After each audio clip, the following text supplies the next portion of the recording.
Ngumbono ongaginyisi mathe kwindawo apho amalungu osapho lakwamvuyo ayibiza ikhaya lawo. Abazali kulo mzi bagqibela ukuphangela kwiminyaka eli-11 edlulileyo xa abebefudula bengabaqeshi babo befudukele eRhawutini. Emveni koko kwaye kwanyanzeleka ukuba benze unako-nako ukuze bafumane ukusiwa phantsi kwempumlo.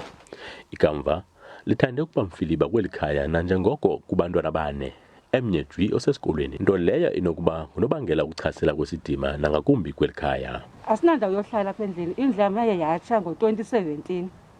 Ekubeni itshile ke ngoku asalantuka, asabi nanto. Saqonda ngonotata ekhaba masihambe setipini.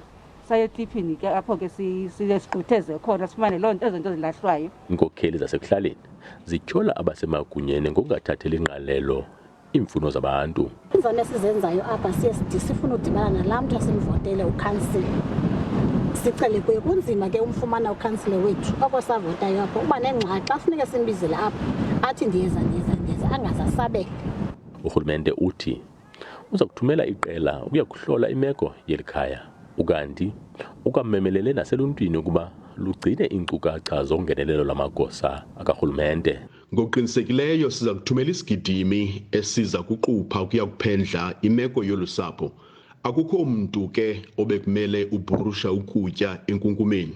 Lihlazo elo kuthi siluluntu jikelele. Urhulumente ukwathi useke amaziko asekuhlaleni ajongene nokondliwa kwakunye nokuphuhlisa kwabo bangathathi ntweni.